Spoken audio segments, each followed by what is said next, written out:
Fala, atleta! Cadinho Treinamentos, vim mais uma vez trazer para vocês aqui a nossa visão da Copa do Mundo, agora em Val di Sole, na Itália. Rapaz, vocês me permitem eu falar um pouquinho do XCC, porque acabei não abordando a tempo. Como foi interessante aquela disputa naquele terreno enlameado, completamente diferente da corrida de hoje, frio, com lama, um terreno propício para os europeus, e o Avancini foi lá e bateu de frente com a camisa verde e amarela, tremulando lá, disputando com o Van der Poel, aquela bomba atômica de potência. Os dois abriram uma frente muito importante dos atletas hoje, que são os mais fortes dentro do cenário internacional do mountain bike, né? O segundo pelotão que veio com o Nino Schurter e Tempier, aquela turma toda, o Caro, que está andando ali sempre entre os primeiros, Flückiger mesmo. O Avancini com o Van der Poel abriram no short track, que se caracteriza por 20 minutos de prova, uma prova altíssima intensidade. Eles apertaram tudo e foram embora, se mandaram. E o que aconteceu? Foram abrindo volta a volta. Na última volta, derradeira, o Van der Poel, na disputa dele de muita potência que ele coloca na parte final da prova, fez a mesma coisa dessa vez. E entre os campeões aí do short track, estava sendo o Avancini e o Van der Poel, que estavam realmente levando o short track, o Van der Poel dessa vez levou vantagem e abriu uma frentezinha no finalzinho da volta, abriu uma frente importante, não foi uma frentezinha, levou o XCC para ele. Então, o que ficou na expectativa? De uma boa largada, porque no XCC, pela primeira vez, a gente viu o Coccuzzi. Coccuzzi tinha comentado comigo numa ocasião, que eu fiz uma entrevista com ele, nós temos aqui no nosso canal, que adora o short track, que o sonho dele era participar dessa prova. E eu vi ele vindo ali entre os intermediários, andou do lado do Nino Schurter, ficou naquele pelotão brigando ali, fez uma ótima corrida, largou lá atrás em 31º e chegou em 22º. Quer dizer, chegou a andar entre os 10 ali no top 10, fez uma belíssima prova no short track. Parabéns ao Coccuzzi também, que nós chegamos até a ter dois pilotos brasileiros ali, o Avancini brigando na frente e o Coccuzzi no pelotão intermediário. E aí, hoje, no domingo, no XCO, o clima virou, seco da chuva, veio o sol, muito calor, e os pilotos, usando de toda a tecnologia métrica, largaram com aquele esquema de gelo, né? Ficaram resfriando ali, não deixando, controlando a temperatura interna, que isso é muito importante para a fadiga do organismo, para ter um controle de fadiga. E aí nós observamos um aprimoramento fisiológico muito grande nessas corridas. A metodologia que esses treinadores estão utilizando é de deixar o pico de performance se manifestar em várias etapas, em vários momentos, inclusive em finais de semana seguidos, como tem acontecido com o nosso Brazuca. O Avancini veio também de uma sequência muito grande e alguns outros pilotos optando por uma periodização que seja um planejamento mais conservador, né, colocando poucos picos de performance, como é o caso do Van der Poel, e segurando, controlando em alguns momentos, não participando de algumas provas e fazendo uma prova muito expressiva como fez hoje. Pois bem, largou muito forte, um calor absurdo, uma prova com uma inclinação fora do normal, com um percentual na X-Class tinha uma subida de 17%, depois no outro trecho, onde você subia muito e descia muito, degraus muito elevados, tinha uma subida de 13%, que era a Mitas, e depois, na sequência da volta, com aqueles mergulhos, aqueles rock garden, descidas muito técnicas, o atleta pegava uma outra subida de 21%. Gente, é a inclinação para dar e vender, não é?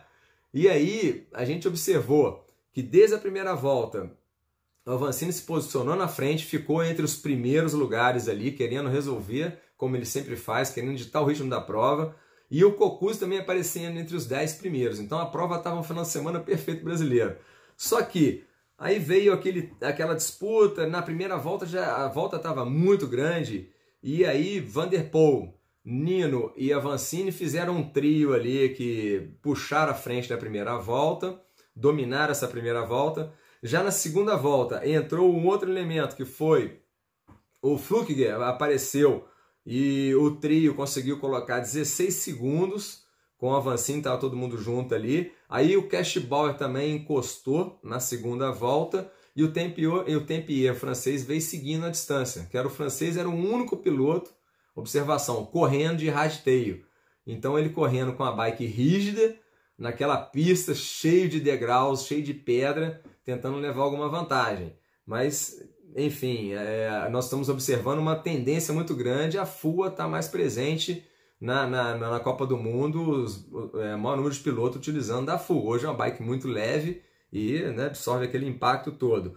Aí seguindo, né, esse parecer, a volta era muito longa com essas passagens muito íngremes, né, tanto descendo quanto subindo, inclinações absurdas.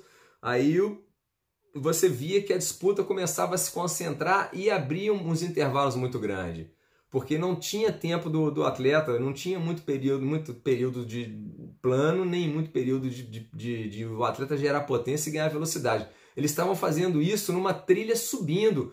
O atleta vinha numa velocidade absurda, passava perto do câmera, você via aquele movimento, aquela corrente de vento, a velocidade que eles aplicavam ali, mas não era trechos, uma pista de muita velocidade, era uma pista bem travada. Então não deixava a evolução e os grupos muito perto. Então, pelo contrário, foi abrindo. E a disputa de quem estava na frente, normalmente os atletas que andam entre os 3 primeiros disputando a primeira posição, parece que eles estão mais motivados e eles tentam cada vez abrir mais, um disputando com o outro entre os 3. Um tentando abrir um intervalo entre o outro. Então aquela frente fica cada vez mais forte. Eles foram abrindo essa distância.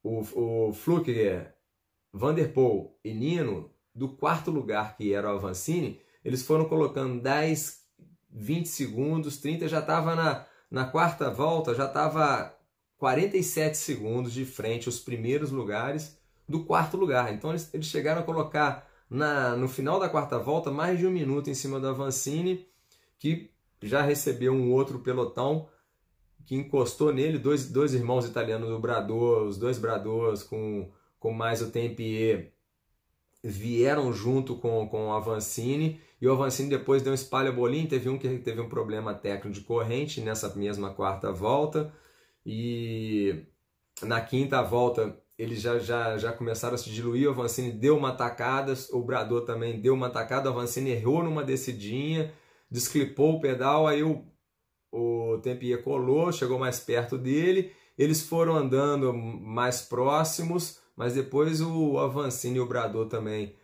ficaram 15 segundos de diferença. Aí na 5ª para a 6ª volta, o Avancini encostou no Brador, e na frente estavam só aqueles revezamentos entre os 3 primeiros, o Flukiger assumiu a ponta, o Nino pegou um trechinho a ponta também, revezava, o Van der Poel rodavam entre eles e pegava a ponta, e nisso, na última volta, o Van der Poel solta aquela bomba atômica que a gente está acostumado já a ver, aquela potência, abre uma distância absurda dos outros 2, começa a ganhar uma frente muito importante, e vai trabalhando aquilo ali. Ele chegou a colocar 34 segundos, né, como eles vinham trabalhando isso, volta a volta em cima do Avancini. Ele em meia volta colocou 34 segundos em cima do Flukiger e do Van der Poel, e do Nino, perdão. O Van der Poel acelerou tanto, que ele depois até controlou essa vantagem, não precisou de fazer mais força e chegou para a vitória. E nisso o Avancini ultrapassa o irmão labrador lá que ficou, um dos irmãos italiano, que o outro quebrou, ficou para trás, fez a 4ª posição e ainda mostra pra gente no Instagram depois que estava com tipo uma intoxicação alimentar e estava sentindo mal e quase não largou. Então assim, parabéns, mais ainda gloriosa a vitória da Avancini, foi uma vitória realmente, 4º lugar, fez o top 5, está pontuando em 3º ainda no campeonato, está muito bem, tá embolado ali, o 2º com o 3º, próximo do Van der Poel, e a gente vê que está hoje, a expressão do Avancini, está hoje entre os 3 melhores do mundo, está liderando ali, está no top 5, mas está entre os 3 melhores do mundo. A gente espera, então, como ele apresentou esse problema na corrida de hoje, independente da periodização, da escolha de prova, eles estão ali sempre para brigar, ele está sempre para brigar entre a ponta. A gente observa que cada um está fazendo um tipo de planejamento e em alguns momentos da prova chega de um jeito, como foi o feminino, por exemplo. A Yolanda Neff abriu uma frente e ela veio, né, disputando com a Prevot. A Pauline Prevot conseguiu segurar a Yolanda Neff na última descida, que era o forte da Holanda, que ela poderia abrir, segurou ela, travou ela descidinha downhill ali, aí chegou na reta, ela manteve a frente e abriu no sprint final, que a chegadinha era muito perto ali, não deixou a reação da Yolanda Neff. Foi uma belíssima prova feminina também, as meninas estão de parabéns, uma corrida impressionante.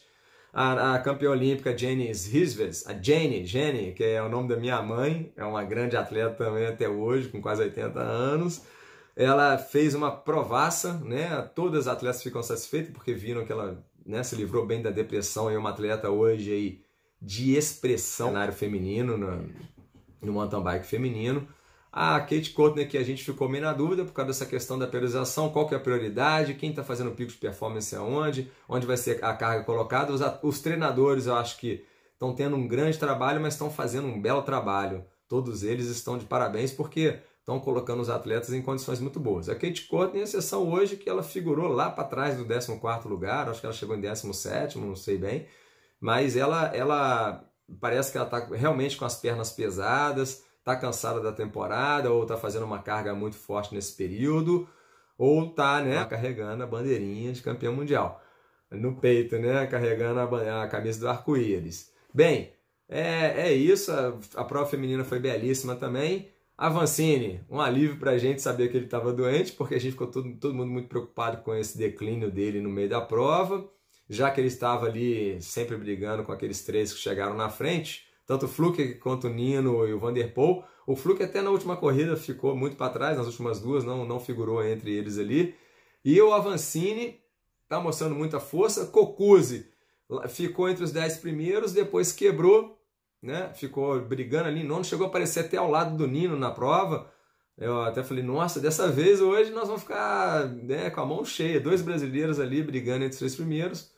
Por algum motivo depois, deve ter sentido o impacto da corrida, ele foi declinando e figurou lá para trás e acabou abandonando a prova. Guilherme Miller terminou em 86º, pelo jeito fez uma prova como tem feito ali, né?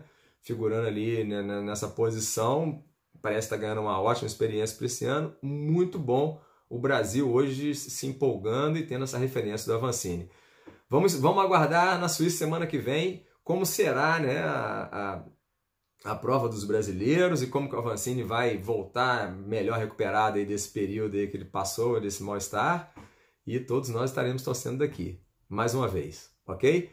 Vamos discutir abaixo aí, quem tiver opinião a dar a respeito de alguma coisa que eu deixei passar, alguma coisa que vocês acham, pensam diferente, mas olha, observe que o Avancini na primeira corrida, ele era um dos poucos que estavam de full, falou que não deu tempo de adaptar a hardtail, mas está todo mundo usando full hoje, a grande maioria está pilotando com full. Hoje só tinha o Tempier correndo de hardtail e não ficou ali nem entre os 10 primeiros colocados, ele marcou ponto. Eu acho que ele foi o 10º, acho que ele fechou em 10º. Mas aí tamo junto, galera. Até a próxima aí, fiquem com Deus. Se puder, se estiver curtindo o canal, compartilhe com os amigos aí, que é muito importante pra gente. Um abraço!